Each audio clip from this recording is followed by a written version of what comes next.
Une pauvre petite fille aide un millionnaire à réparer sa Mustang lorsqu'il aperçoit la bague à son doigt. Dites-nous dans les commentaires de quelle ville ou de quel pays vous êtes.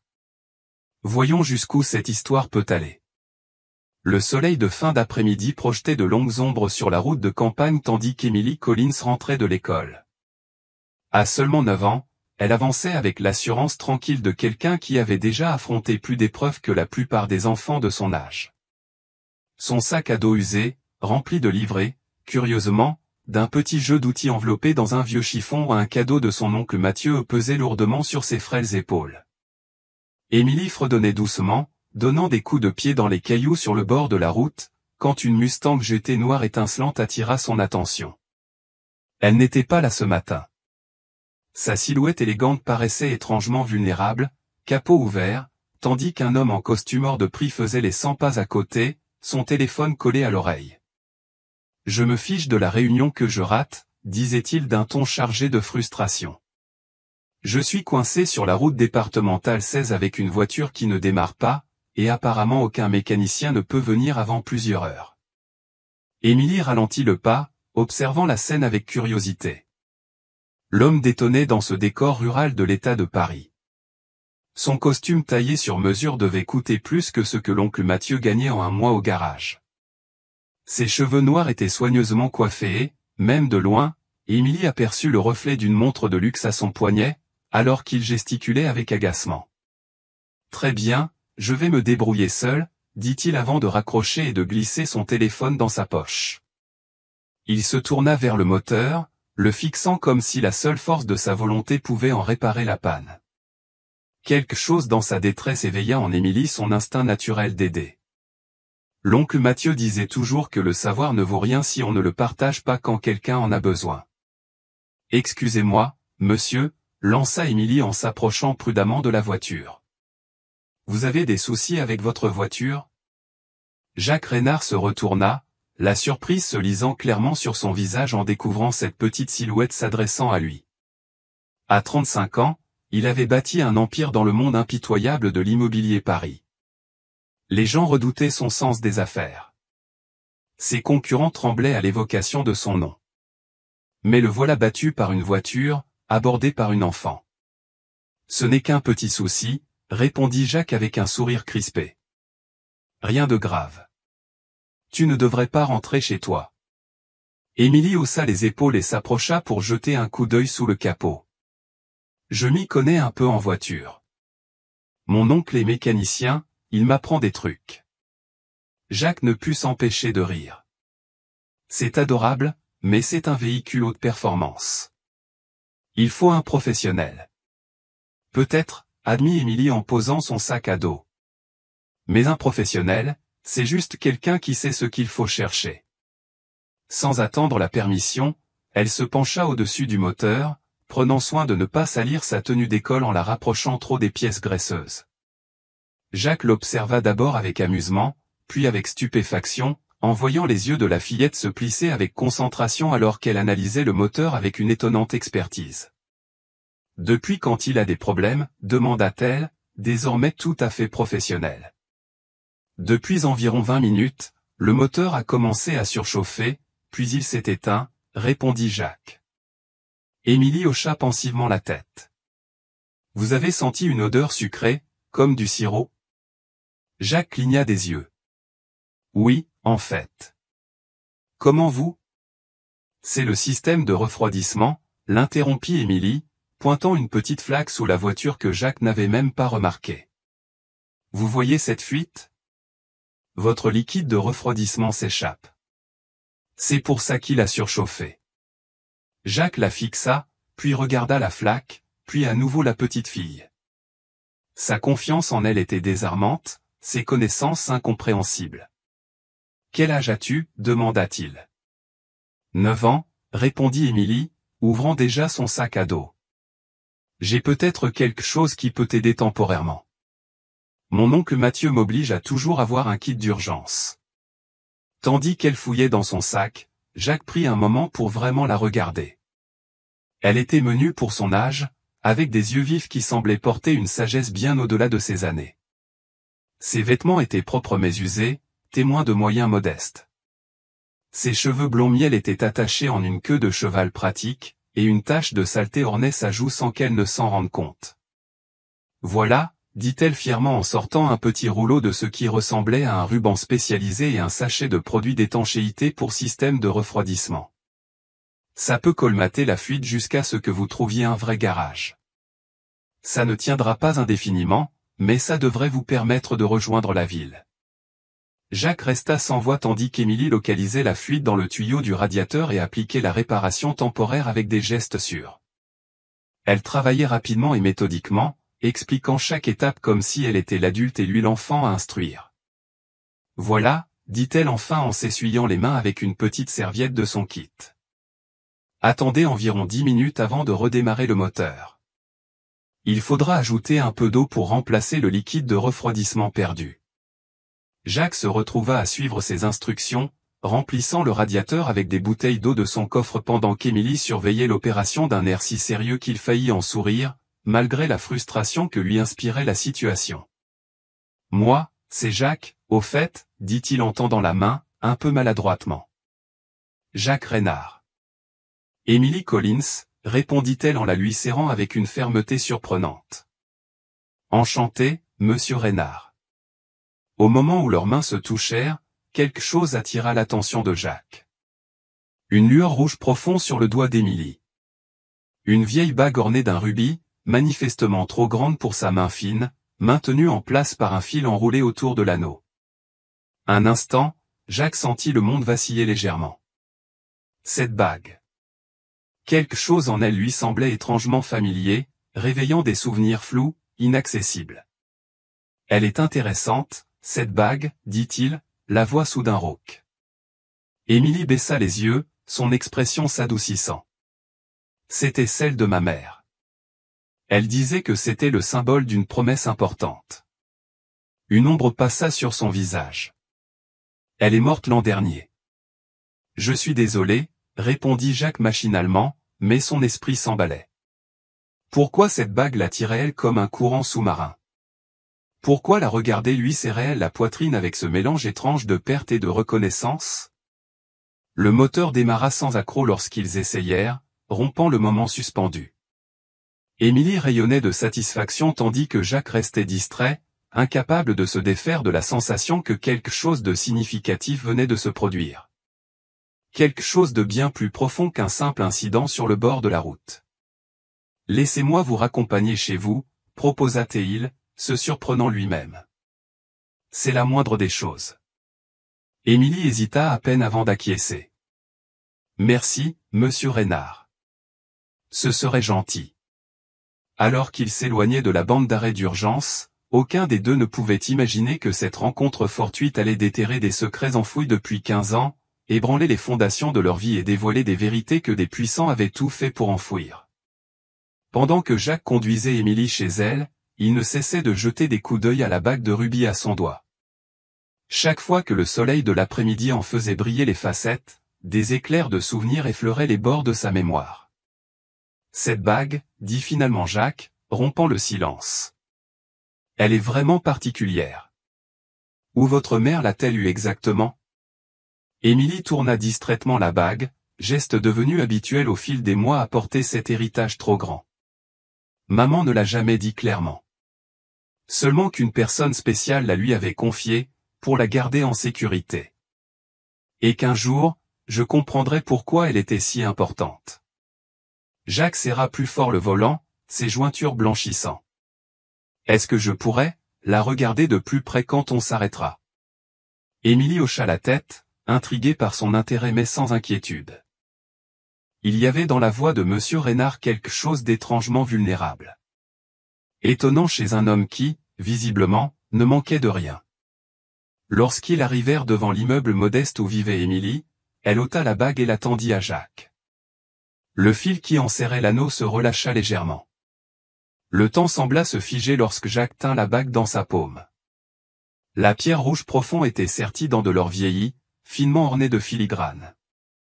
De minuscules vrilles entrelacées de feuilles et de lianes formaient, si on les regardait attentivement, les initiales OR. Olivia Reynard, murmura-t-il, à peine audible. Quoi? Demanda Émilie. Jacques fixait la bague, abasourdi. Il y a 15 ans, j'ai donné exactement cette bague à une petite fille de la maison des enfants du soleil. Une petite fille nommée Liliane. Il croisa le regard d'Émilie. J'avais promis que je reviendrais pour elle. Les yeux d'Émilie s'écarquillèrent.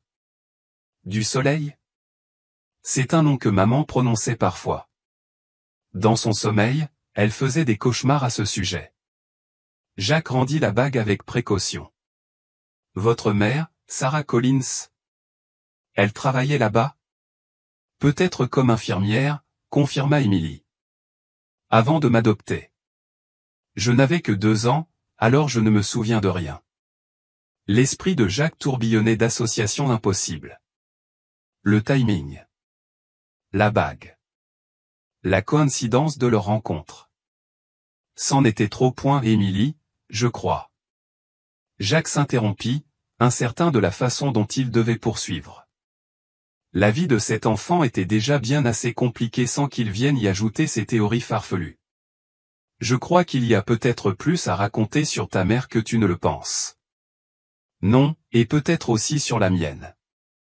Avant qu'Émilie ne puisse répondre, la porte de l'appartement s'ouvrit brusquement et un homme d'une 40aine d'années en sortit en trombe, le visage soulagé après une évidente inquiétude.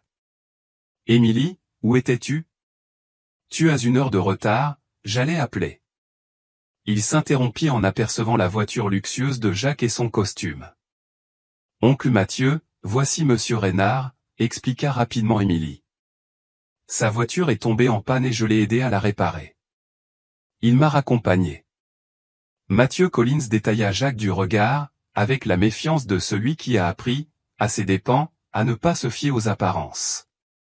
C'est très aimable à vous, dit-il enfin d'un ton réservé. Émilie a un vrai don pour les moteurs, répondit Jacques en tendant la main. Elle est exceptionnelle. Elle m'a sauvé la mise aujourd'hui. En lui serrant la main, il ajouta. J'aimerais d'ailleurs vous parler tous les deux un jour, à propos de la mère d'Émilie, et de son ancien lieu de travail.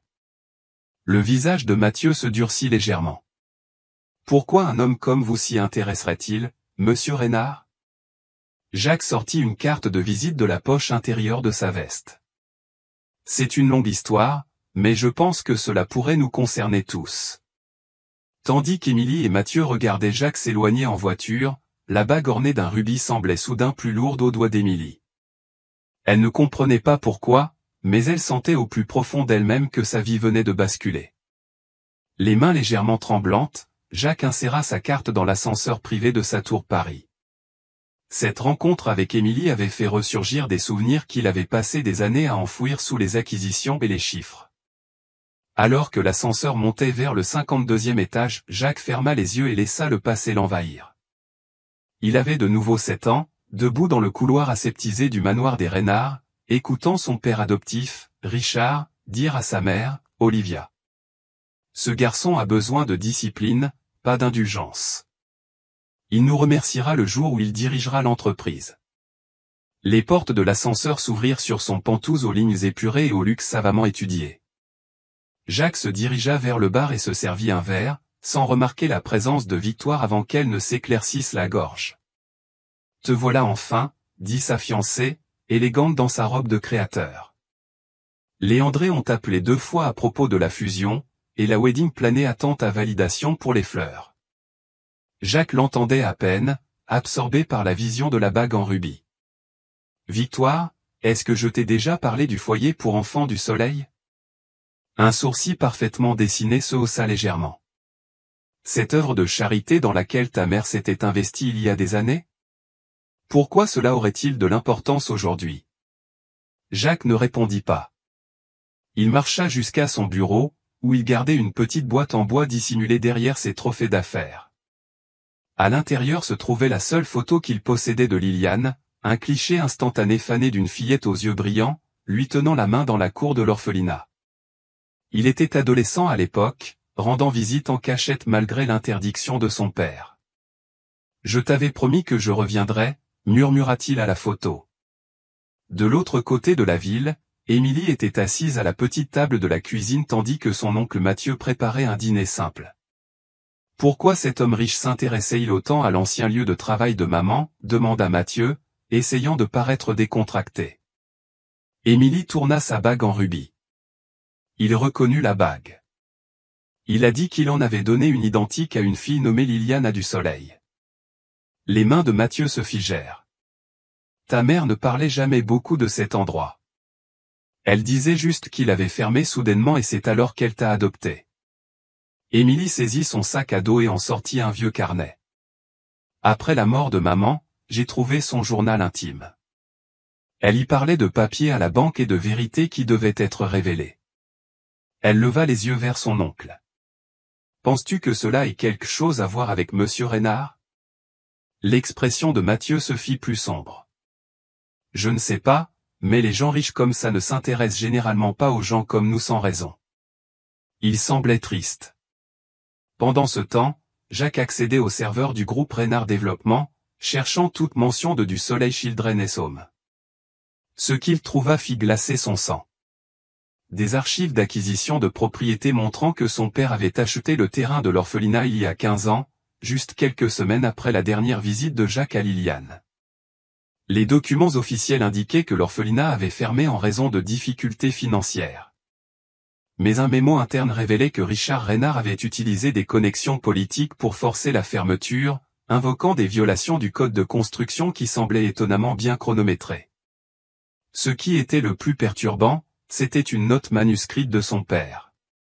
Tous les fils sont tirés, les transferts terminés. Aucune documentation ne reste. Jacques se laissa tomber en arrière, les souvenirs se heurtant à cette nouvelle réalité.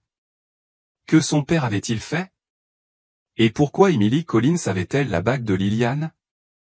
À l'aube, à Paris, deux personnes dans des circonstances très différentes étaient éveillées avec les mêmes questions, sans se rendre compte à quel point leur vie était déjà entrelacée, ni à quel point leur recherche de réponses deviendrait dangereuse. Jacques sortit de la douche, l'eau chaude n'ayant pas vraiment réussi à apaiser son esprit tourmenté. La vaste salle de bain de son Penthouse brillait de marbre et de chrome, un témoignage de la richesse qui lui avait toujours semblé plus comme une cage que comme un privilège. Il essuya la buée du miroir, fixant le reflet d'un homme qu'il ne reconnaissait presque plus. La voix de Victoire s'éleva de la chambre. « Jacques, chéri, les Huntington ont confirmé pour le dîner ce soir. Papa veut discuter de l'avancement de l'annonce de la fusion pour la faire coïncider avec notre mariage. » Jacques ferma les yeux. Le mot mariage le frappa comme un coup physique. Leur fiançailles avait été annoncée dans le Wall Street Journal, décrite comme une union de la royauté de l'immobilier. Peu importait que ni l'un ni l'autre ne les choisît. Les familles Reynard et Huntington avaient orchestré chaque détail, jusqu'au diamant de 6 carats qui semblait être un fardeau aux doigts de Victoire. « Je dois d'abord régler quelque chose », cria Jacques depuis la salle de bain, sa voix résonnant dans l'immensité. « Des affaires, un petit détail. »« Toujours des affaires », soupira Victoire, un léger soupçon de déception authentique dans sa voix que Jacques fit semblant de ne pas entendre. Il s'habilla rapidement dans un autre costume impeccable et partit sans déjeuner, ordonnant à son chauffeur de le conduire aux archives de l'entreprise. Il y avait une vérité enfouie dans ces documents, et après avoir rencontré Émilie, il ne pouvait plus l'ignorer. De l'autre côté de la ville, dans un appartement exigu de Queens, Émilie se réveillait au bruit de son oncle Mathieu préparant son travail. Le contraste ne pouvait être plus frappant. Alors que le Penthouse de Jacques occupait tout un étage avec une vue s'étendant à l'horizon, leur appartement de 2 chambres ne contenait que leur vie modeste. Le plafond était marqué de taches d'eau. Les appareils étaient obsolètes, et le mobilier avait été aimé bien au-delà de sa période de gloire. Pourtant, il y avait ici une chaleur que la maison luxueuse de Jacques n'avait pas. Des photos d'Émilie avec Sarah Collins ornaient les murs. Le premier jour d'école d'Émilie, des anniversaires, des Noëls. Des moments de joie ordinaires capturés et préservés. « Bonjour, mon petit », dit Mathieu en voyant Émilie entrer dans leur petite cuisine. « Les œufs sont sur le poêle. J'ai une double équipe aujourd'hui, donc Madame Perrin, à côté, viendra te voir après l'école. » Il s'arrêta, observant son visage. « Tu penses à ce type d'hier? Celui avec la voiture de luxe? Émilie hocha la tête distraitement, touchant la bague en rubis. Il savait des choses, oncle Matt, sur ma mère, sur d'où je viens. Le visage marqué de Mathieu se radoucit. Ta mère t'aimait plus que tout, monsieur, rien ne changera ça. Je sais, répondit Émilie. Mais tu ne trouves pas ça étrange qu'il reconnaisse la bague, qu'il sache pour le soleil? Mathieu soupira, jetant un coup d'œil à sa montre. Écoute, après le travail, on fouillera dans les affaires de ta mère ensemble. Peut-être qu'on a raté quelque chose. Il attrapa sa vieille veste en cuir et ses clés de voiture. Fais juste attention aux gens comme Reynard. Les gens riches vivent dans un monde différent du nôtre. Après son départ, Émilie sortit à nouveau le journal de Sarah, relisant des passages qui lui semblaient critiques auparavant, mais qui prenaient maintenant un nouveau sens. Je ne pouvais pas la laisser là. Pas après ce que j'ai entendu. Certaines promesses valent qu'on prenne tous les risques, les papiers sont en sécurité maintenant. Quand elle sera assez grande pour comprendre, elle en aura besoin pour retrouver son chemin. Émilie tourna les pages du journal, s'arrêtant au dos, où Sarah avait collé une petite clé. Elle avait toujours pensé que c'était décoratif, mais se demanda maintenant si cela ne pouvait pas ouvrir plus que des souvenirs. Pendant ce temps, Jacques était assis dans la salle d'archives climatisée du Reynard Development Group, entouré de boîtes de vieux dossiers. La plupart des cadres auraient délégué cette tâche, mais il ne faisait confiance à personne pour ce qu'il recherchait. Des heures passèrent avant qu'il ne le trouve. Un dossier intitulé « Acquisition du soleil ». À l'intérieur, des documents de propriété, des demandes de zonage, et une seule photo qui lui fit arrêter son cœur. L'orphelinat avant sa démolition, un bâtiment qui était apparu dans ses rêves depuis 15 ans. En dessous se trouvait une enveloppe scellée marquée « Erreur personnelle ». Rompre le sceau de son père lui donna l'impression de franchir une ligne qu'il ne pourrait pas revenir en arrière. Mais Jacques le fit quand même, renversant le contenu sur la table, des certificats de naissance, des papiers d'adoption, une liste de noms d'enfants avec des notes à côté, potentiels, inadaptés, transférés, cas spécial, et là, entouré en rouge, Liliane Sullivan, traitement spécial selon la directive RR. Le téléphone dans sa poche vibra. Victoire encore, lui rappelant le dîner. Jacques l'ignora, les mains tremblantes alors qu'il continuait à lire. Les pièces du puzzle se mettaient en place, formant une image si perturbante qu'il peinait à la comprendre. Son père, le grand Richard Reynard, avait orchestré bien plus que des transactions immobilières. Il avait déplacé des enfants comme des pièces sur un échiquier, y compris une petite fille nommée Liliane, qui avait disparu de tous les registres le jour même où Jacques lui avait donné la bague en rubis. Alors que la prise de conscience s'installait, Jacques ressentit quelque chose qu'il n'avait pas éprouvé depuis des années. Une rage brute, non filtrée. Quel que soit le jeu que son père jouait, Emily Collins s'y retrouvait d'une manière ou d'une autre au centre. Et lui aussi. Dans deux parties très différentes de la ville, Jacques et Emily prenaient simultanément la même décision. Ils avaient besoin de réponses, peu importe le prix. Les mondes qui les avaient séparés si longtemps étaient sur le point de se percuter. La lourde porte en bois de la première banque nationale s'ouvrit alors qu'Émilie et Mathieu entraient le lendemain après-midi. Mathieu avait quitté son travail plus tôt, incapable de se concentrer après leur conversation de ce matin-là. « Tu es sûr que c'est ce que ta mère voulait dire ?» chuchota Mathieu, jetant un coup d'œil autour du hall en marbre, visiblement mal à l'aise. Les banques ne l'avaient jamais bien traité. Émilie hocha la tête, serrant le journal de Sarah. L'entrée dit, la vérité est cachée à la First National et nous avons cette clé. Il doit s'agir d'une boîte à dépôt sécurisée. Au guichet du service clientèle, une responsable sceptique examinait leurs documents. Le certificat de décès de Sarah, les papiers de tutelle de Mathieu et la clé elle-même. C'est très irrégulier, dit la femme en les regardant par-dessus ses lunettes de lecture. Mais les documents semblent en règle. Suivez-moi, s'il vous plaît. Ils furent conduits dans une pièce privée avec un mur de boîte métallique. Lorsque la responsable inséra leur clé avec sa clé maîtresse, la boîte 1524 s'ouvrit avec un clic satisfaisant. « Je vous laisse de l'intimité, dit-elle, les laissant seuls avec le contenu. Mathieu souleva le couvercle pour découvrir une enveloppe manille, une petite boîte en bois et une lettre scellée adressée à Émilie, écrite de la main de Sarah. À ouvrir lorsque vous retrouverez votre chemin, les mains d'Émilie tremblaient lorsqu'elle brisa le sceau. En lisant, des larmes montèrent à ses yeux. Maman savait, murmura-t-elle. Pendant tout ce temps, elle savait que je n'étais pas celle que je pensais être. La lettre révélait que Sarah avait été infirmière en chef à l'orphelinat du Soleil. Une nuit, elle avait surpris Richard Reynard et le directeur discuter d'arrangements spéciaux pour une enfant nommée Liliane. Craignant pour la sécurité de l'enfant, Sarah avait pris la fille et s'était enfuie, changeant leurs deux noms et commençant une nouvelle vie loin de Paris. À l'intérieur de l'enveloppe manie se trouvaient des papiers d'adoption manifestement falsifiés et des documents originaux que Sarah avait fait sortir clandestinement, y compris un certificat de naissance pour Liliane Reynard, née de Olivia et Richard Reynard. C'est impossible, souffla Mathieu. Richard Reynard est l'un des hommes les plus riches de Paris. Et tu dis qu'il est ton père? Pourquoi abandonnerait-il son propre enfant? Émilie fixa le certificat de naissance, son monde basculant sur son axe. Et Jacques, si ce sont aussi ses parents, alors c'est mon frère. Mathieu termina, son visage pâle.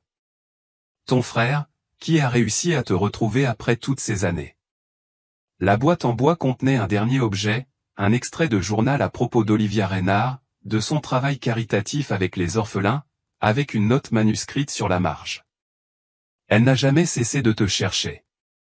Pendant qu'Émilie et Mathieu faisaient leur découverte, Jacques était assis dans son bureau privé à Reynard Tower, fixant son écran d'ordinateur avec incrédulité. Ses enquêteurs avaient envoyé leurs premiers résultats. Des dossiers d'employés de Du Soleil montrant que Sarah Collins avait démissionné le même jour que la fermeture de l'orphelinat.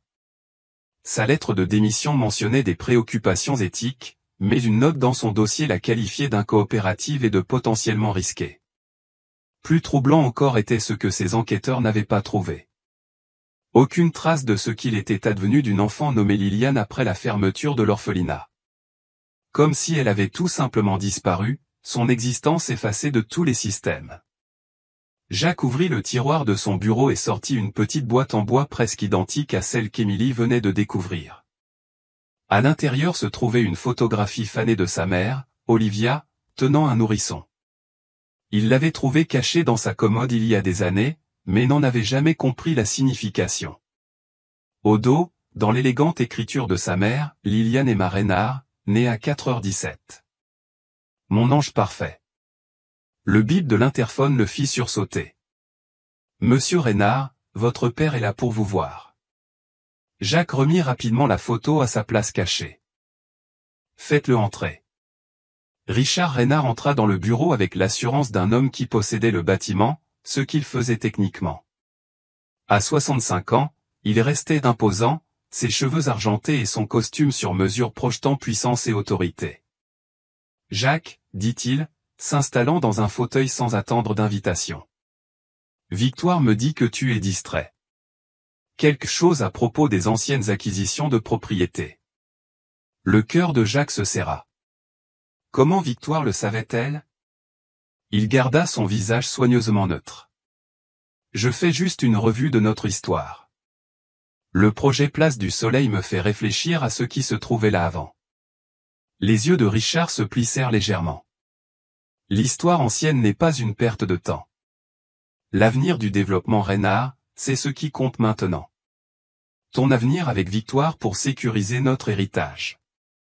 Le mot « héritage » pesa dans l'air entre eux. Il prit une nouvelle signification pour Jacques. Il pensa à Émilie ou Liliane et à la bague qui avait survécu à 15 ans de secret. Bien sûr, père, répondit Jacques calmement. Quelques détails qui devaient être réglés. Richard se leva, redressant sa veste. Certaines choses valent mieux qu'elles restent enterrées, mon fils. Concentre-toi sur ce qui compte. Il se dirigea vers la porte, puis s'arrêta. Oh, et Jacques, reste à l'écart de Queens. Rien de bon ne vient jamais de ce quartier. Lorsque la porte se referma derrière Richard, Jacques resta figé. Son père savait pour Émilie, pour sa visite, pour tout. Le jeu était plus dangereux qu'il ne l'avait imaginé, et Richard Reynard avait toujours joué pour gagner. Mais pour la première fois de sa vie, Jacques aussi jouerait pour gagner. Jacques ne rentra pas chez lui cette nuit-là. Au lieu de cela, il se rendit dans un hôtel discret du centre-ville, paya en espèces pour une chambre et passa 3 appels. Un à un détective privé qu'il estimait, un à son avocat personnel, et un à l'appartement d'Émilie. Lorsque Mathieu répondit, Jacques parla rapidement. « Je dois vous rencontrer, toi et Émilie. Pas chez vous, quelque part de public, mais privé. C'est à propos de ce que vous avez trouvé aujourd'hui. » « Comment sais-tu qu'on a trouvé quelque chose ?» demanda Mathieu, la suspicion évidente dans sa voix. « Parce que j'ai trouvé quelque chose, moi aussi, » répondit Jacques. « Et je pense que nous sommes tous en danger. » 1 heure plus tard, ils se retrouvèrent dans un dîner tranquille à Brooklyn. Émilie serrait un petit sac à dos contenant les documents de Sarah, ses yeux grands ouverts, remplis de questions, alors que Jacques glissait dans le coin en face d'eux. « Je pense que tu es mon frère, » dit immédiatement Émilie, sans aucune salutation préalable. Jacques hocha lentement la tête. « Et je pense que Richard Reynard, notre père, t'a caché pendant 15 ans. La question est, pourquoi ?» Mathieu passa un bras protecteur autour des épaules d'Émilie. La lettre de Sarah mentionnait quelque chose à propos de dispositions spéciales pour Liliane, pour Émilie. « Tu sais ce que cela signifie ?» L'expression de Jacques se fit plus sombre. « Mon père ne fait rien sans raison. Les enfants de Du Soleil n'ont pas été simplement adoptés, ils ont été sélectionnés. J'ai trouvé une liste dans les archives de l'entreprise qui catégorise les enfants comme des biens. »« Pourquoi faire ?» demanda Mathieu. « Je ne sais pas encore. Mais la fermeture de l'orphelinat coïncide avec autre chose, la restructuration de Reynard Développement en une société cotée en bourse. Mon père avait besoin de capitaux importants pour son expansion. » Émilie se pencha en avant. « Qu'est-ce que ça a à voir avec moi ? » Dans le monde des affaires et de l'héritage, les lignées comptent, expliqua Jacques, surtout pour quelqu'un d'aussi obsédé par son héritage que Richard Reynard. L'illumination traversa le visage de Mathieu. « Une assurance ? Il te gardait comme assurance. » Jacques hocha la tête, sombre. « Ou un levier. » Ou, hésita-t-il, l'horreur complète de ma supposition est encore trop terrible pour la formuler. Émilie sortit la lettre de Sarah. Maman a écrit qu'elle avait entendu Richard dire que je devais être préparé pour ma mission, que quelque chose devait se passer le jour de mes 18 ans. Jacques regarda sa montre. C'est dans moins de 9 ans. Nous devons savoir ce qu'il préparait. Alors, que faisons-nous ? demanda Mathieu. Nous avons besoin de preuves. Des preuves concrètes qui tiendront face à l'armée d'avocats que mon père emploie. Demain, je rencontre ma mère, Olivia. Elle doit savoir quelque chose. Les yeux d'Émilie s'agrandirent. Ma mère biologique. Puis-je venir ? Jacques secoua la tête. Trop dangereux. Richard a des gens qui la surveillent en permanence. Mais je lui parlerai de toi. Il hésita, puis ajouta doucement, elle n'a jamais cessé de chercher, Émilie. Une fois, j'ai trouvé une boîte entière de rapports de détectives privés dans son placard. Émilie cligna des yeux pour retenir ses larmes. Tout ce temps, je pensais. Une serveuse s'approcha, interrompant le moment. Alors qu'elle déposait du café pour les adultes et du chocolat chaud pour Émilie, Jacques remarqua une berline noire ralentir à l'extérieur de la fenêtre du dîner. « Il faut y aller, » dit-il brusquement. « Par l'arrière. » Alors qu'il se précipitait à travers la cuisine et dans l'allée derrière, Mathieu attrapa le bras de Jacques. « Reynard, dans quoi tu nous as embarqués ?» Les yeux de Jacques étaient durs lorsqu'il observa Émilie monter dans le vieux camion de Mathieu. « La vérité, et mon père ferait tout pour la garder enfouie. » Les rayons du matin traversaient les vitraux de la cathédrale Saint-Patrick tandis que Jacques attendait dans un coin calme, à l'écart des touristes et des fidèles. C'était le seul endroit où sa mère pouvait le rencontrer sans que Richard le sache. Sa confession hebdomadaire lui servait de couverture parfaite. Olivia Reynard entra, portant de grandes lunettes de soleil et un chapeau modeste, ne ressemblant en rien à la socialité dont la photo ornait les galas de charité.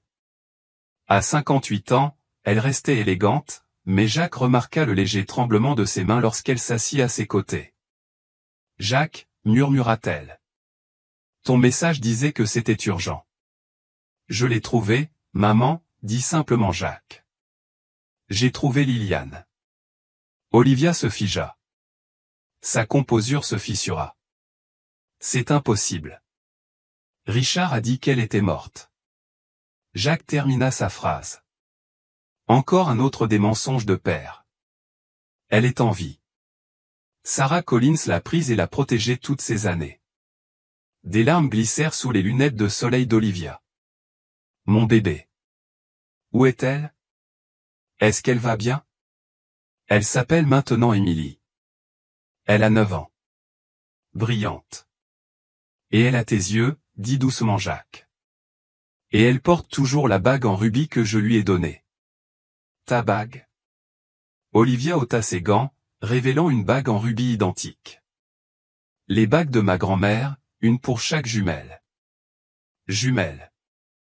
Le monde de Jacques bascula à nouveau. Liliane était une jumelle.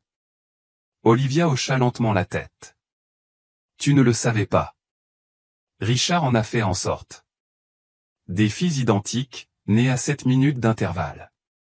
Il m'a dit que le deuxième bébé était mort à la naissance. J'étais tellement médicamenté que je n'ai pas pu poser de questions avant de retrouver un peu de lucidité.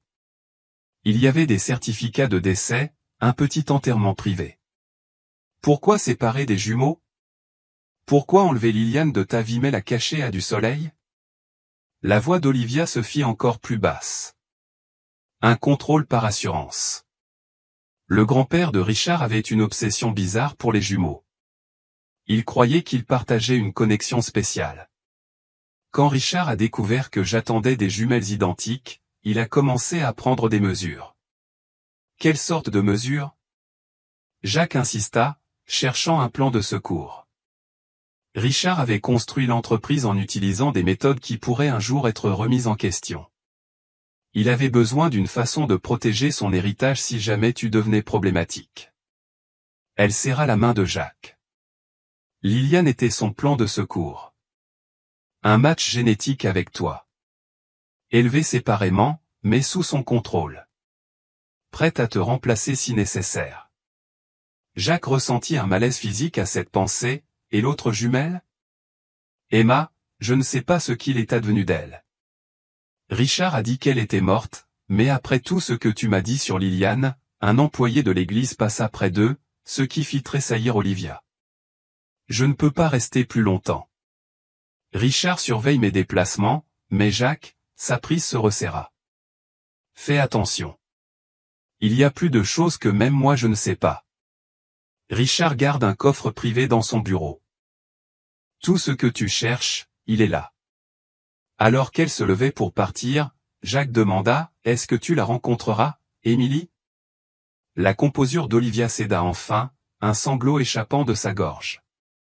Plus que tout, mais pas tant qu'elle ne sera pas en sécurité. Pas tant que nous ne serons pas tous à l'abri de Richard.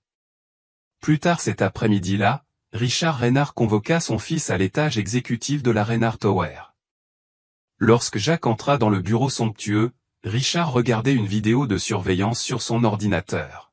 « Choix intéressant de lieu de réunion ce matin, » dit Richard, tournant l'écran pour montrer à Jacques lui et Olivia à la cathédrale. « Tu veux bien expliquer pourquoi tu inquiètes ta mère avec des histoires de contes de fées sur des enfants morts ?» Jacques réalisa avec une clarté parfaite que le jeu avait changé. Son père ne cachait pas seulement des secrets. Il était dangereux. Et quelque part en ville, Émilie pourrait être en grand danger aussi. « Il faut qu'on bouge, » dit Jacques dans son téléphone, marchant dans la salle de bain exécutive où il s'était réfugié après l'affrontement avec son père. « Richard sait que j'ai trouvé Émilie. Il nous surveille tous les deux. »« Qu'est-ce qu'il t'a dit exactement ?» La voix de Mathieu crépita à travers la ligne. « Assez pour montrer qu'il a des yeux partout, » répondit Jacques en vérifiant sous les cabines de la salle de bain pour s'assurer qu'il était seul. J'ai aussi appris quelque chose de ma mère. Émilie, Liliane, avait une sœur jumelle nommée Emma.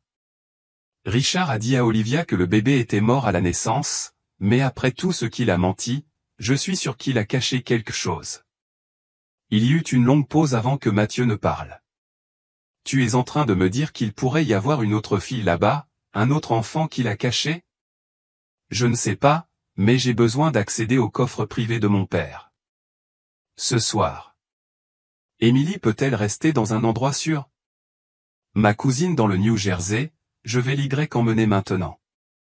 Mathieu hésita. Reynard, mon copain de service, Daniel, le frère de Sarah, est mort en enquêtant sur du soleil il y a 10 ans. Un accident de voiture, qu'ils ont appelé. J'ai toujours trouvé ça suspect, mais Sarah m'a supplié de laisser tomber, pour le bien d'Émilie. Le sang de Jacques se glaça. Daniel Collins. J'ai vu son nom dans un rapport de sécurité que mon père garde sur ses ennemis. Richard suit ta famille depuis des années. C'est plus grand que juste Émilie, n'est-ce pas? Demanda Mathieu, sa voix grave. Je pense que mon père manipule des vies depuis des décennies, confirma Jacques. Et je pense qu'Émilie n'est que la partie émergée de l'iceberg. Ce soir-là, Richard Reynard assista à un gala de charité, donnant à Jacques son opportunité. Utilisant sa carte d'accès exécutif, il entra dans le bureau privé de son père. Après les heures de bureau, le coffre était dissimulé derrière un tableau, un portrait de famille où Richard se tenait fièrement avec Jacques et Olivia, la main possessivement posée sur l'épaule de Jacques. La combinaison prit 3 tentatives. La date de naissance de Richard échoua, tout comme la date de fondation de l'entreprise. Sur un pressentiment, Jacques essaya le jour où il avait été officiellement adopté par la famille Reynard. Le verrou se déverrouilla. À l'intérieur, des piles de documents étaient organisées dans des dossiers méticuleux. Jacques photographia tout avec son téléphone, travaillant rapidement à travers des dossiers étiquetés d'adoption spéciale, recherche génétique et active de contingence. Ce qu'il découvrit lui donna des hauts le cœur. Richard avait orchestré des dizaines d'adoptions provenant de divers orphelinats, sélectionnant des enfants présentant des caractéristiques spécifiques et un potentiel particulier. Le plus perturbant était un dossier intitulé « Études sur les jumeaux », contenant des recherches sur des jumeaux identiques élevés séparément, testant les limites de l'influence génétique par rapport à l'environnement. Un dossier marqué « Succession Reynard » contenait les preuves les plus accablantes. Des plans détaillés pour l'avenir d'Émilie, y compris des préparatifs pour l'intégrer à l'entreprise si Jacques venait à devenir un fardeau. Il y avait des emplois du temps pour son éducation, son conditionnement psychologique, même des procédures médicales planifiées pour ses années d'adolescence, et sous tout cela, un dernier dossier intitulé « Emma », contenant uniquement un certificat de décès et une seule photographie d'un nourrisson. Au verso, écrit d'une main précise de Richard, échantillon de tissu cryoconservé, stocké au Reynard Medical Research. Code d'accès 7729 ER. Le téléphone de Jacques vibra avec un message de Mathieu, homme dans une berline noire observant l'appartement. On est sorti par l'arrière. On est en sécurité maintenant. Et toi? Alors que Jacques commençait à répondre, la lumière du bureau s'alluma soudainement. Il leva les yeux et trouva Victoire sur le seuil, sa robe de soirée suggérant qu'elle venait directement du gala. « Je savais que tu cachais quelque chose, dit-elle froidement. Qu'est-ce que tu fais exactement, Jacques? Il glissa son téléphone dans sa poche. Tu ne comprendrais pas, elle s'approcha lentement, observant le coffre ouvert et les dossiers éparpillés. Et c'est moi, parce qu'en ce moment, je suis ta seule option. Ton père a envoyé son équipe de sécurité te chercher il y a 10 minutes. Jacques scruta son visage, cherchant une trace de tromperie. Victoire faisait partie de sa vie depuis des années. Leur fiançailles était un arrangement d'affaires que ni l'un ni l'autre n'avait choisi, mais il n'avait jamais vraiment su où résidait ses loyautés. « Pourquoi m'aiderais-tu » demanda-t-il. La parfaite maîtrise de Victoire craqua légèrement. « Parce que j'ai vu ce que Richard fait aux gens qui se mettent en travers de son chemin, et parce que j'en ai assez d'être un autre bien dans le portefeuille des Reynard. » Elle jeta un coup d'œil à sa bague de fiançailles en diamant. « Nous avons tous les deux été des pions, Jacques. J'ai juste compris ça plus tôt. Des voix et des pas se firent entendre dans le couloir. Jacques n'avait que quelques secondes pour décider. Mon père manipule les vies d'enfants, y compris celles de mes sœurs. Sœurs, en fait, des jumelles. Il expérimente la recherche génétique, séparant des familles. Ça va au-delà de tout ce que tu peux imaginer. Victoire acquiesça d'un signe de tête décisif. Prends l'ascenseur de service jusqu'au sous-sol. Je leur dirai que je t'ai vu aller sur le toit. Elle ôta ses talons. Vas-y maintenant. Alors que Jacques courait dans le couloir de service, les dossiers sous le bras et le téléphone en main, il se rendit compte que les lignes de bataille étaient en train d'être tracées. Richard Reynard avait passé des décennies à construire son empire sur des secrets et des manipulations. Mais maintenant, une alliance improbable se formait pour faire tomber cet empire. Un mécanicien sans abri, un enfant orphelin, une mondaine réticente, et le fils qui avait enfin découvert la vérité. La question était de savoir s'il pourrait survivre assez longtemps pour l'exposer. Jacques retrouva Mathieu et Émilie dans un dîner de nuit du New Jersey, son visage marqué par sa fuite étroite. Le banc en vinyle grinça lorsqu'il s'y glissa, posant une clé USB sur la table. Tout ce que j'ai trouvé dans le coffre de mon père, expliqua-t-il, sa voix basse, y compris ceci. Il glissa une photographie à travers la table, l'image du bébé Emma. Émilie la fixa, ses petits doigts traçant le visage du nourrisson. « Ma jumelle », murmura-t-elle. « Maman ne m'a jamais dit. » Elle ne l'a peut-être pas su, dit doucement Mathieu. Sarah t'a emmené et s'est enfuie. Elle n'aurait pas eu le temps d'enquêter sur tout. Jacques hocha la tête. D'après ce que j'ai trouvé, Richard vous a séparés immédiatement après la naissance, a dit à Olivia qu'Emma était morte tout en te plaçant secrètement, Liliane, à du soleil, où il pouvait surveiller ton développement. Mais pourquoi, demanda Émilie, la question qui hantait tout le monde. Jacques hésita, jetant un regard à Mathieu. Combien une enfant de 9 ans devrait-elle savoir sur l'obscurité qui a façonné sa vie? Mathieu comprit le regard. Pourquoi ne vas-tu pas choisir une chanson sur le jukebox?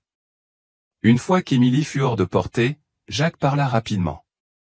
Richard menait une sorte d'expérience tordue. Les dossiers mentionnent du matériel génétique identique élevé dans des environnements contrôlés et variables.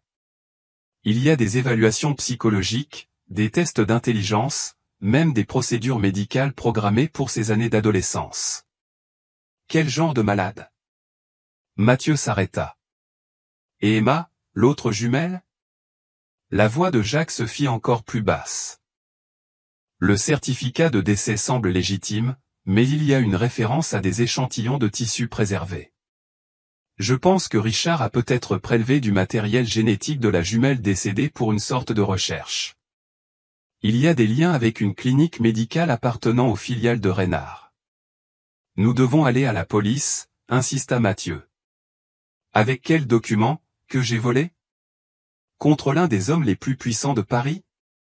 Jacques secoua la tête. Nous avons besoin de preuves irréfutables et de témoins prêts à témoigner. L'ex-directrice de la maison d'enfants du Soleil pourrait savoir quelque chose. Docteur Margaret Iveres, Mathieu, acquiesça. Sarah en a parlé. La dernière fois que j'ai entendu, elle a déménagé à Boston après la fermeture de l'orphelinat. Émilie revint, glissant à nouveau dans la banquette. Saviez-vous que la bague en rubis a un secret? Demanda-t-elle, en tournant la bague jusqu'à ce qu'elle émette un clic, révélant un petit compartiment dans la monture. À l'intérieur se trouvait un microfilm plus petit qu'un ongle. Les deux hommes fixèrent la scène, stupéfaits, tandis que Jacques l'extrayait soigneusement. « Je dois trouver un moyen de lire ça, » dit-il. Cela pourrait être la clé de tout. Des heures plus tard, dans un magasin de photocopies ouvert 24 heures sur 24, ils se regroupèrent autour d'un lecteur de microfiches, tandis que le petit film révélait ses secrets. Un registre de paiement, de dates et de noms de code, tous liés à quelque chose appelé Projet Gemini. Ce qui était le plus choquant, c'était la signature au bas de chaque autorisation. Richard Reynard. C'est un registre de pots de vin, réalisa Jacques. Des paiements à des responsables qui détournaient les yeux lorsque Richard acquérait des terres enfermant des orphelinats. Des paiements à des médecins qui falsifiaient des certificats de décès. Même des paiements pour étouffer les enquêtes.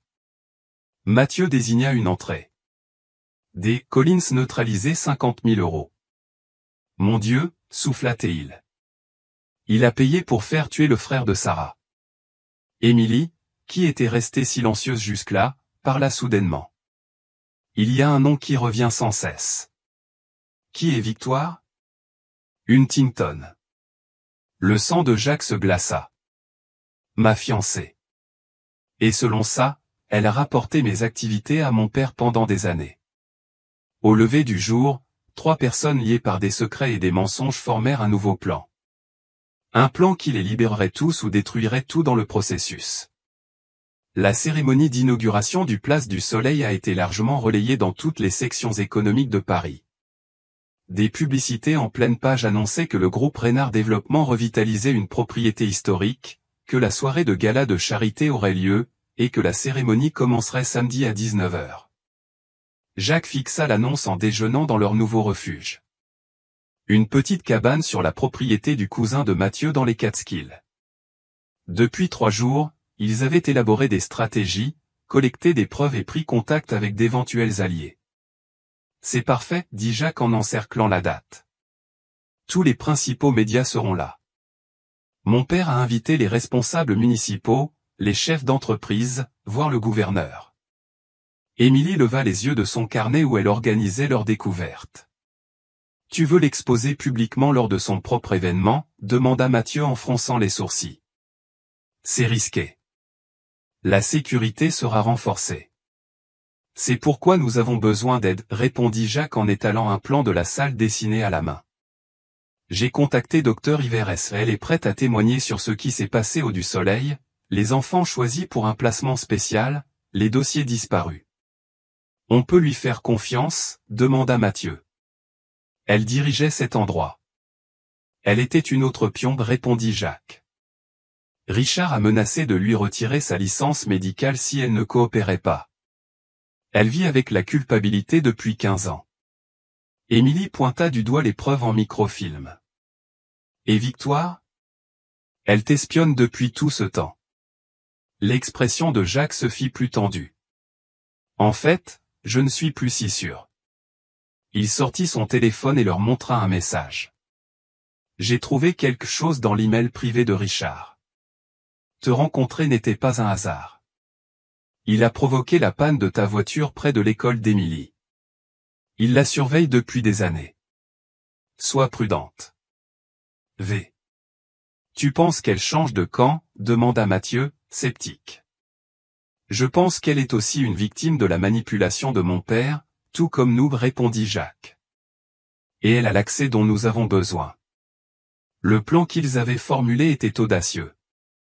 Victoire s'assurerait que Jacques soit ajouté à la liste des intervenants de la cérémonie. Une annonce surprise de ses fiançailles et de son futur rôle de PDG. Mathieu, se faisant passer pour un membre du personnel de l'événement, assurerait leurs besoins techniques. Dr Yves arriverait avec des documents sur les manœuvres de l'orphelinat de Richard et Émilie, leur arme secrète, resterait cachée jusqu'au moment parfait. Et ma sœur, Emma, demanda Émilie doucement. Jacques hésita. J'ai localisé l'endroit où les échantillons génétiques sont stockés. Après la cérémonie, une fois Richard exposé, nous aurons l'autorité légale pour enquêter à fond. À l'approche du crépuscule, la veille de la cérémonie, ils firent leur dernière préparation. Des téléphones jetables furent distribués, des plans de secours établis, des preuves sécurisées en plusieurs endroits. Si quelque chose m'arrive, dit Jacques à Mathieu, assure-toi qu'Émilie arrive auprès d'Olivia. Elle loge à l'hôtel Plaza sous son nom de jeune fille, Wilson. Mathieu hocha la tête d'un air grave. Et si quelque chose arrive à Émilie ou à moi, tu réduis l'empire Reynard en cendres. Émilie, qui était restée étrangement silencieuse, prit soudain la parole. Quoi qu'il arrive demain, ce sera ensemble, juste après que tout soit terminé. Les 2 hommes échangèrent un regard. Le poids de ce qu'ils s'apprêtaient à faire pesait lourdement entre eux. Ils allaient défier l'un des hommes les plus puissants de Paris. Un homme qui avait orchestré des meurtres, manipulé des vies et enterré des secrets pendant des décennies. Oui, promit Jacques, s'agenouillant pour la regarder dans les yeux. Quand ce sera fini, plus de secrets. Plus de cachettes. Nous serons une vraie famille. Alors qu'ils se rassemblaient autour de leur dernier plan, aucun d'eux ne remarqua la berline noire qui passait lentement devant l'allée de la cabane, ni l'objectif de la caméra capturant leur silhouette à travers la fenêtre. La grande salle de bal de l'hôtel de la Place scintillait des lumières de l'élite de Paris. Des lustres en cristal diffusaient une lueur dorée sur des tables ornées de centres de table composés de roses blanches et de touches dorées. Une immense banderole s'étendait à travers la scène. Place du Soleil illuminant l'avenir de Paris. Jacques ajusta son nœud papillon devant le miroir des toilettes. Victoire, à ses côtés, se retouchait le maquillage. La sécurité vérifie tout le monde à l'entrée, murmura-t-elle. Richard a ajouté des gardes après ce message que je t'ai envoyé. Mathieu est-il en place, demanda Jacques. Victoire hocha la tête. Entrée des services, comme prévu. Docteur Yvers est arrivé il y a 10 minutes. Elle est à la table 7. Et Émilie avec ta mère dans la suite de l'hôtel, attendant le signal. Victoire hésita. Jacques, Richard semble différent ce soir.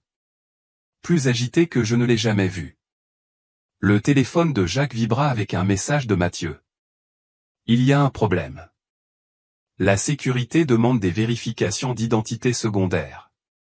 Plan B, avant que Jacques puisse répondre, la porte des toilettes s'ouvrit. 2 agents de sécurité se tenaient là, les oreillettes en place. Monsieur Reynard, votre père demande votre présence en coulisses immédiatement. Jacques échangea un regard avec Victoire. Ce n'était pas prévu dans le plan. En coulisses, Richard Reynard était debout, révisant des cartes de notes, impeccable dans son fumeuse. Lorsqu'il aperçut Jacques, il renvoya son assistant d'un geste. « Fils, dit-il d'une voix étrangement calme. Je pensais qu'on pourrait avoir une petite conversation père-fils avant la fête. » Il tendit un verre de scotch à Jacques. À de nouveaux commencements. Jacques ne buvait pas, de quoi s'agit-il, père? Le sourire de Richard n'atteignait pas ses yeux. Tu sais, quand je t'ai adopté, les gens disaient que j'étais fou. Pourquoi ne pas avoir un enfant biologique? Pourquoi élever le fils d'un autre? Il tourna autour de Jacques lentement. Mais j'ai vu du potentiel en toi.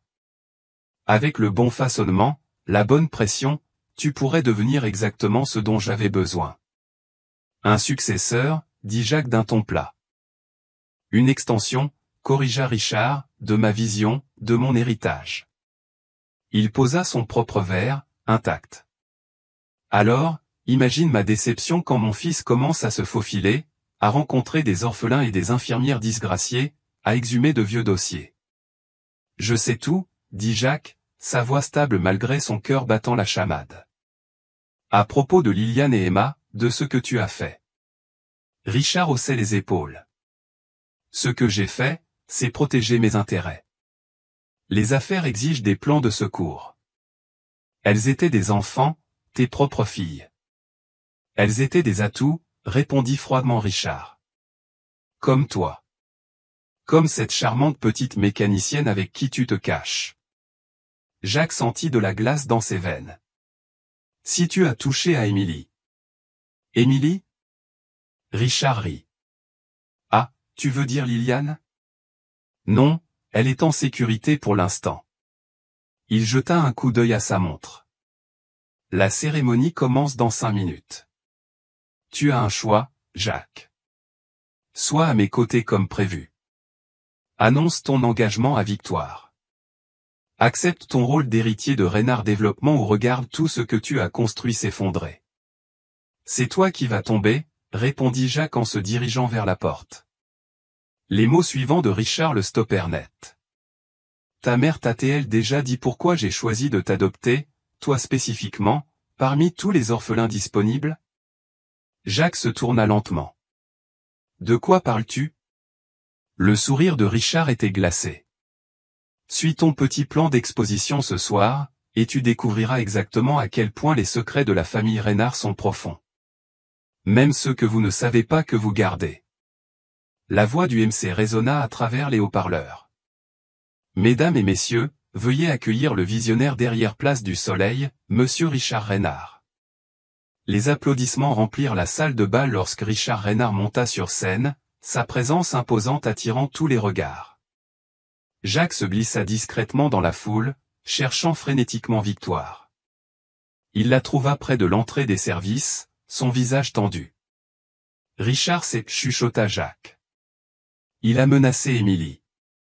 Victoire lui glissa une petite clé USB dans la main. Alors nous n'avons rien à perdre. J'ai téléchargé ses emails privés, ses communications avec les médecins à propos des tests génétiques, les rapports de surveillance sur Émilie. Tout est là. Le son de la voix de Richard remplit la pièce. Je suis fier d'annoncer Place du Soleil, un projet révolutionnaire qui revitalisera ce quartier historique. Jacques aperçut le docteur Iverès à sa table, leurs regards se croisèrent avec un léger hochement de tête. Mathieu s'était positionné près des contrôles audiovisuels, portant un uniforme de traiteur. Tout était en place malgré les avertissements de Richard. Et maintenant, Richard continua, j'aimerais inviter mon fils, Jacques Reynard, à me rejoindre pour annoncer un nouveau chapitre passionnant pour notre famille et notre entreprise. Le projecteur se braqua sur Jacques. Lorsqu'il se dirigea vers la scène, le temps sembla ralentir. Des années de manipulation, de mensonges et de vérités cachées avaient conduit à ce moment. Quel que soit le secret que Richard détenait sur lui, il ne pouvait pas être pire que la vérité qu'ils avaient déjà découverte. Merci, père, dit Jacques, prenant le micro. Sa voix resta calme malgré son cœur qui battait la chamade. Avant de parler de Place du Soleil, j'aimerais partager quelque chose sur l'histoire de cette propriété. Le sourire de Richard se crispa presque imperceptiblement. Il y a 15 ans, continua Jacques, un orphelinat appelé du Soleil Children's Home se trouvait sur ce site. Il a été soudainement fermé. Les enfants ont été dispersés et tous les dossiers de son existence ont été presque effacés. Des murmures se propagèrent dans la foule. Un des écrans vidéo derrière eux clignota alors que Mathieu téléchargeait les preuves qu'ils avaient collectées. J'ai récemment découvert pourquoi. Jacques expliqua que l'orphelinat faisait partie d'une opération de plusieurs décennies visant à manipuler la vie des enfants pour des gains personnels, des avantages d'entreprise et des expériences perturbantes. Richard s'avança, tendant la main vers le micro.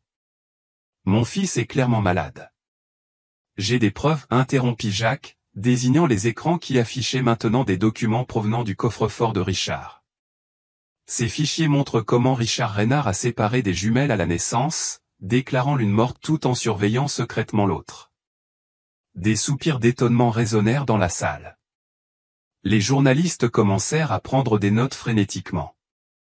Au fond de la pièce, une agitation éclata lorsqu'Olivia Reynard entra, Émilie à ses côtés, toutes deux portant des bagues en rubis identiques. J'aimerais vous présenter Emily Collins, annonça Jacques. Née Liliane Reynard, fille d'Olivia et Richard Reynard et ma sœur. Richard se jeta sur le micro. Sécurité, coupez la vidéo. Trop tard, Richard, une voix s'éleva dans la foule. Sarah Collins se tenait là, pâle mais déterminée, soutenue par Mathieu. Je ne suis pas morte dans cet accident de voiture. Vos hommes ont échoué.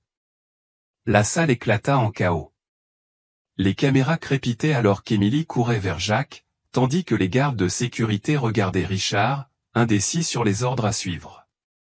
J'ai sauvé Liliane quand j'ai entendu vos plans pour elle, poursuivit Sarah, s'adressant directement à Richard, pour l'élever séparément comme remplaçante de Jacques si jamais il vous décevait, pour l'utiliser dans vos recherches génétiques tordues. Olivia s'avança, sa voix perça le bruit. C'est vrai. Richard m'a dit que notre deuxième fille était morte à la naissance. Il ment depuis 15 ans. Le visage de Richard se tordit de fureur.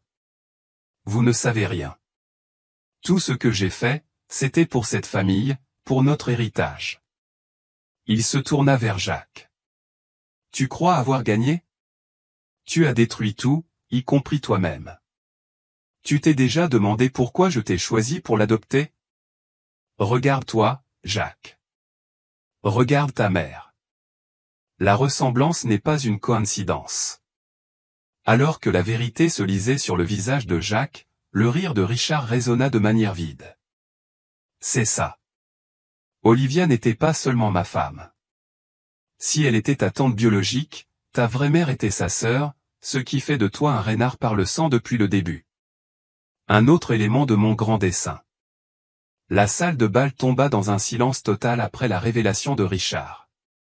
Les journalistes restèrent figés, leurs caméras clignotant encore, mais capturant un instant de choc collectif. Jacques vacilla légèrement, sa main se posant sur l'épaule d'Émilie pour se soutenir alors que les implications de cette révélation s'abattaient sur lui. Vous voulez dire que je suis... Jacques commença, un Reynard de sang. Richard termina, un sourire tordu sur le visage. La nièce d'Olivia, sa sœur Margaret, est morte en accouchant. Tu étais le candidat parfait pour mes plans. Le sang de notre sang, mais élevé sous mon contrôle total. Olivia s'approcha de Jacques, des larmes coulant sur son visage. Je ne savais pas pendant des années, Jacques. Quand j'ai découvert la vérité sur ta mère, ma sœur, Richard a menacé de t'envoyer ailleurs si je te disais quoi que ce soit. Le docteur Hiver s'avança parmi la foule. Je peux confirmer cela. Reynard Développement n'a pas simplement acquis des orphelinats.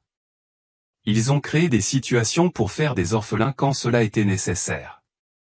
La mort de Margaret Wilson n'était pas un accident. Un journaliste cria, « Accusez-vous Richard Reynard de meurtre ?» Avant que Richard ne puisse répondre, les portes de la salle de bal s'ouvrirent brusquement. Des agents du FBI envahirent la pièce, dirigés par une femme au visage sévère qui s'avança vers la scène.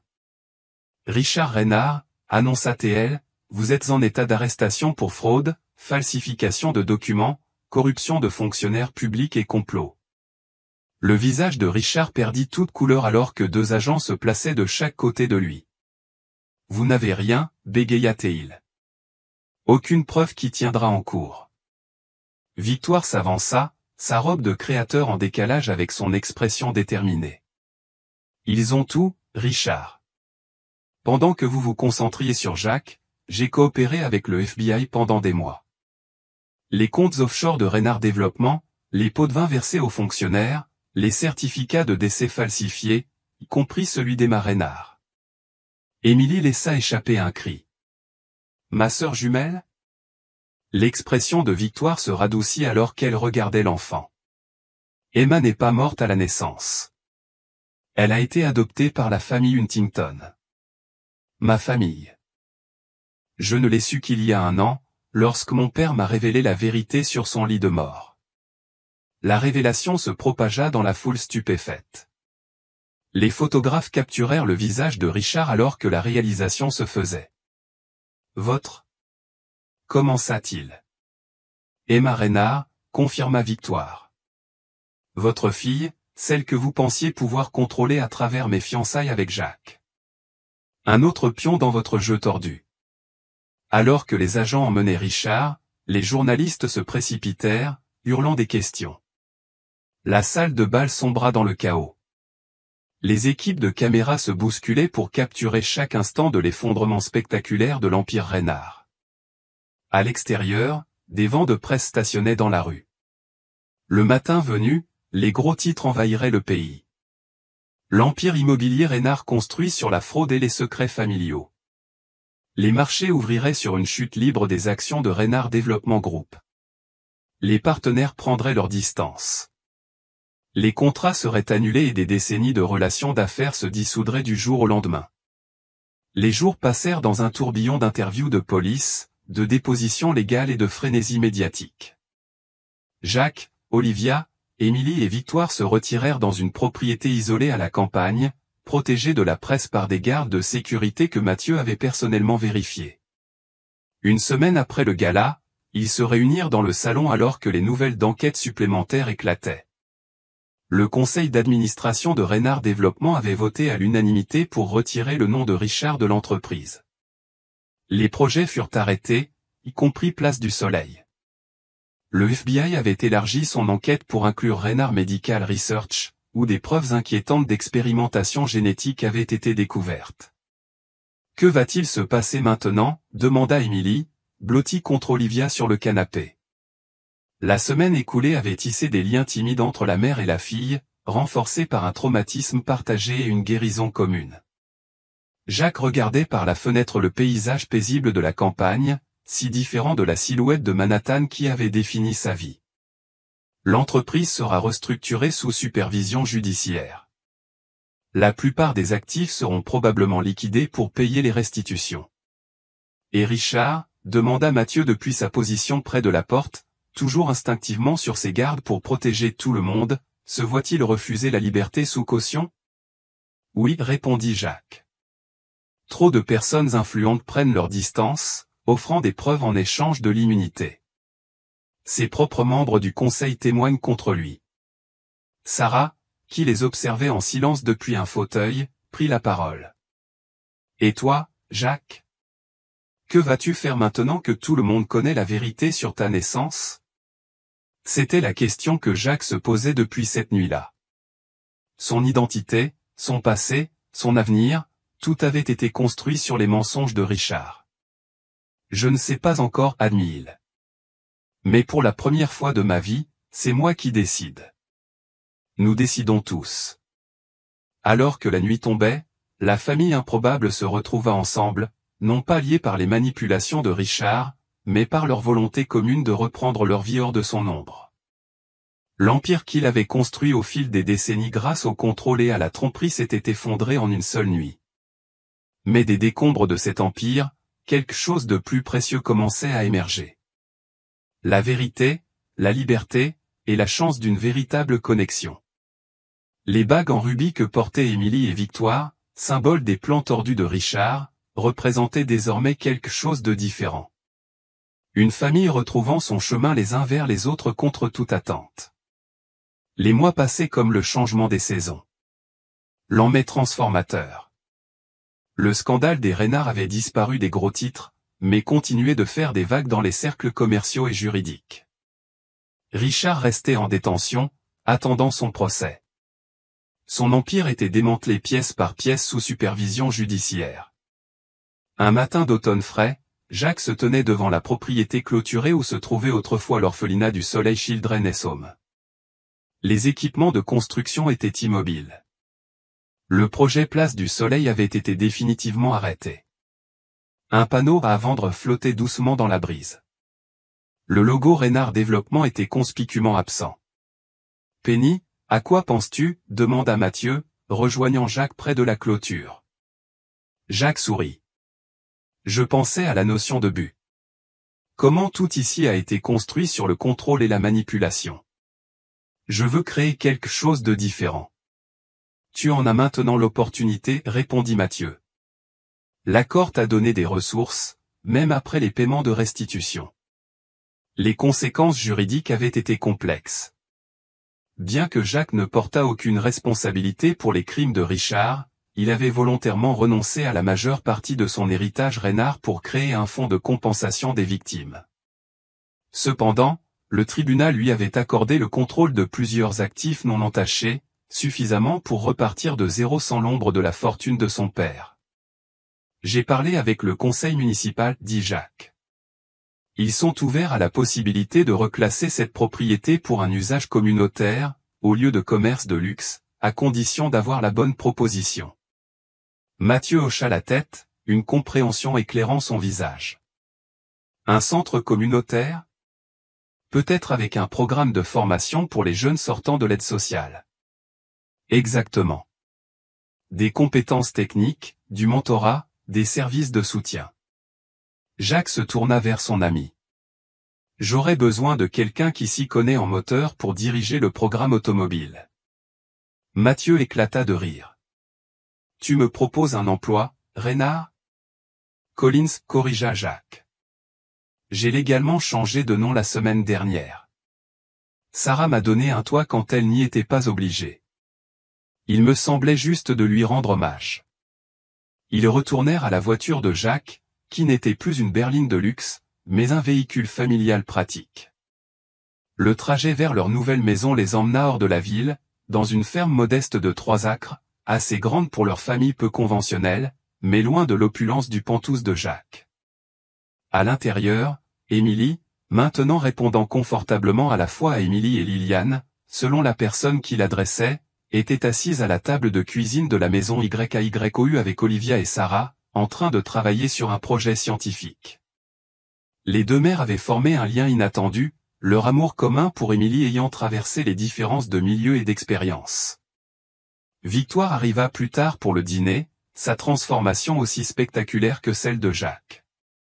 Les vêtements de créateur et le maquillage parfait avaient disparu, remplacés par des habits décontractés et des sourires sincères. Elle avait dissous l'entreprise hôtelière de sa famille, utilisant son héritage pour établir une fondation soutenant les familles séparées par des fraudes à l'adoption. « J'ai des nouvelles », annonça Victoire pendant le dessert. La du Soleil Memorial Foundation a obtenu le statut d'organisation à but non lucratif aujourd'hui. Nous pouvons commencer à accepter des dons pour le projet du centre communautaire. Des acclamations éclatèrent autour de la table. La fondation, dirigée conjointement par Jacques, Victoire, Sarah et Mathieu, était devenue leur mission commune, un moyen de transformer la douleur du passé en quelque chose de guérissant. Et Victoire continua, jetant un coup d'œil à Émilie. Le programme de bourses éducatives pour les enfants orphelins sera lancé le mois prochain. Nous l'appelons les Collins Reynard-Scholar. Émilie rayonnait de fierté. À 10 ans, elle avait insisté pour être impliquée dans la planification de la fondation, en particulier les programmes pour enfants. Sa perspective unique s'était révélée inestimable. Plus tard dans la soirée, Jacques trouva Émilie assise sur la balançoire du porche, regardant les étoiles. « Une grande journée demain, dit-il en la rejoignant. Premier jour à ta nouvelle école. » Émilie hocha la tête. « Penses-tu que les enfants vont poser des questions sur tout, sur le fait d'être à la télévision et Richard étant mon père ?» Jacques réfléchit. « Certains peut-être, mais tu n'as pas à répondre à quoi que ce soit que tu ne veux pas. Et souviens-toi, la famille, ce n'est pas seulement une question de sang. C'est à propos de ceux qui t'aiment et de ceux que tu choisis d'aimer en retour. Comme nous, dit Émilie simplement. Nous nous sommes choisis. » Jacques sourit, le cœur rempli. Il y a 6 mois, il était piégé dans une vie bâtie sur des mensonges, fiancé à une femme qu'il n'aimait pas travaillant pour une entreprise fondée sur la corruption. Maintenant, entouré d'une famille improbable forgée à travers des traumatismes et des guérisons partagées, il avait trouvé quelque chose que la richesse de Richard ne pourrait jamais acheter. Une connexion véritable. Le slogan de la fondation peint sur la grange qu'il transformait en un espace de travail résumait parfaitement tout cela. Construire de meilleurs avenirs ensemble, non pas par manipulation ou contrôle, mais par la vérité, le choix et le courage de recommencer. Alors qu'Émilie s'appuyait contre son épaule, Jacques réalisa que l'effondrement de l'Empire Reynard n'avait pas été une fin, mais le début de quelque chose de bien plus précieux que tous les bâtiments que Richard avait jamais construits. Une année s'était écoulée depuis cette nuit qui avait tout changé. Les vastes terrains de ce qui avait été prévu comme le Place du Soleil bourdonnaient maintenant d'activité, mais pas du genre que Richard Reynard avait imaginé.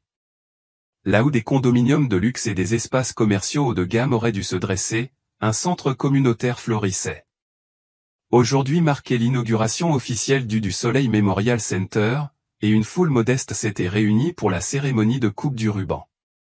Pas de célébrités ni de politiciens cette fois, seulement des membres de la communauté, d'anciens résidents d'orphelinat et la famille peu conventionnelle qui avait rendu tout cela possible. Jacques Collins, anciennement Reynard, se tenait au podium, vêtu simplement de pantalons kaki et d'une chemise à boutons.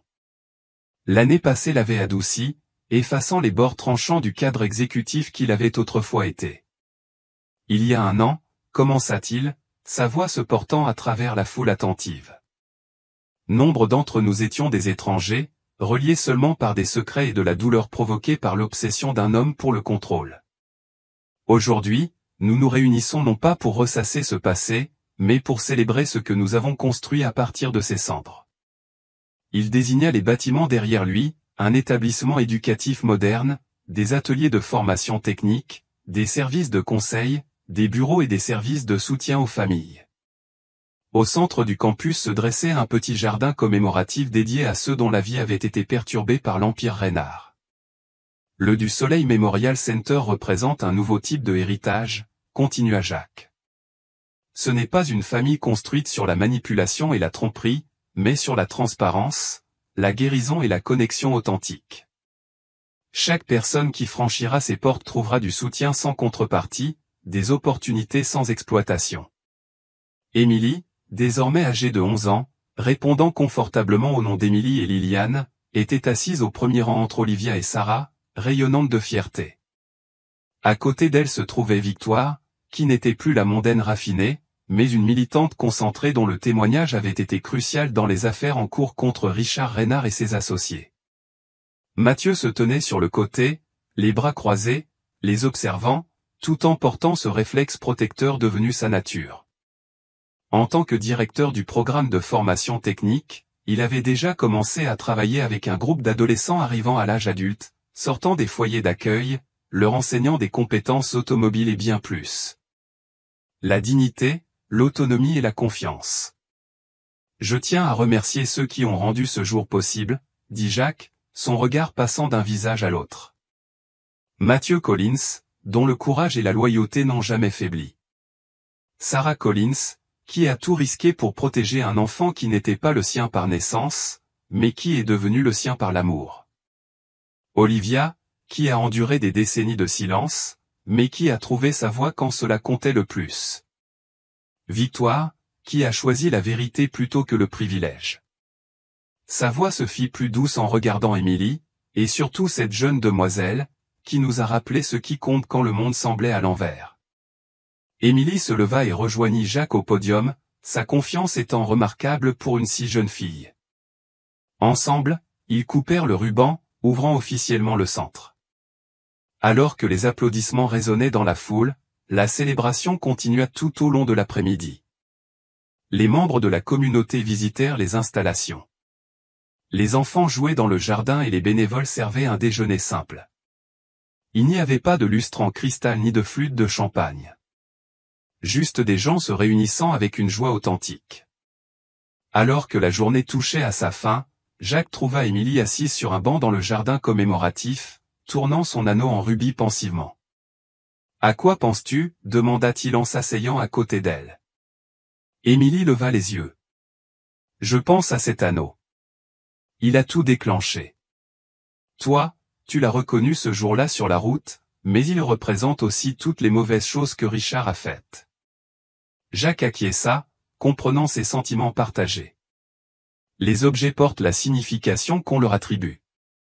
Cet anneau nous a reliés quand Richard a essayé de nous séparer. C'est quelque chose de bon qui est venu de quelque chose de mauvais. Émilie réfléchit un instant, puis enleva lentement l'anneau. Je pense qu'il appartient ici, non? Dans le mémorial. Pour que les gens se souviennent de l'histoire. Jacques ressentit une fierté immense pour sa sagesse. Je pense que c'est parfait. Ensemble, ils se rendirent au petit présentoir au centre du jardin où des photos et des souvenirs racontaient l'histoire de la maison d'enfants du Soleil et des vies qu'elle avait touchées. Émilie déposa l'anneau en rubis parmi eux. Sa couleur rouge profond captant la lumière de l'après-midi. Ce n'est pas seulement pour se souvenir des mauvaises choses, expliqua Émilie. C'est pour se souvenir que de bonnes choses peuvent arriver après. Comme nous, qui nous sommes trouvés. Plus tard dans la soirée, leur famille élargie se retrouva pour un dîner à la ferme qui était devenue leur maison. La conversation s'écoula facilement, ponctuée de rires qui auraient semblé impossibles un an auparavant. Ils n'étaient plus liés par la manipulation de Richard, mais par le choix et l'amour. Après le dîner, Jacques offrit à Émilie une petite boîte. À l'intérieur, se trouvait une simple bague en argent. Rien d'extravagant ni de précieux comme l'anneau en rubis, mais significatif dans sa simplicité. Ce n'est pas une question de possession ou de contrôle, expliqua Jacques. C'est une nouvelle sorte de promesse. Que la famille est quelque chose que nous construisons ensemble, pas quelque chose qui nous est imposé. Émilie enfila l'anneau à son doigt. Celui-ci était cette fois bien ajusté pour elle. Autour de la table, Jacques, Victoire, Olivia, Sarah et Mathieu montrèrent chacun des bagues assorties, symbole de leur famille choisie. Lorsque les étoiles apparurent dans le ciel nocturne, ils s'assirent sur le porche, partageant des histoires et des rêves pour l'avenir. Richard Reynard était toujours en détention en attendant son procès. Son empire était démantelé, son pouvoir disparu. Pourtant, son nom n'entrait presque plus dans leur conversation. Ils avaient dépassé le stade où ils étaient définis par ses actions. Le centre mémorial du Soleil resterait comme un rappel des chemins détournés et des vies perturbées, mais aussi comme la preuve que de nouveaux commencements sont toujours possibles. Des cendres de la manipulation et du contrôle était né quelque chose d'authentique, une famille forgée par le choix plutôt que par l'obligation, et un héritage bâti sur la guérison plutôt que sur le pouvoir. Jacques regarda autour de lui ces personnes qui étaient devenues sa vraie famille. Il ressentit une satisfaction que toute la richesse de Richard n'aurait jamais pu lui procurer. Émilie croisa son regard et lui sourit, son visage reflétant la paix qu'ils avaient tous trouvée. L'anneau en rubis était là où il devait être, dans le passé. Leur avenir, symbolisé par les simples bagues en argent qu'ils portaient maintenant, s'étendait devant eux, vierge et plein de possibilités.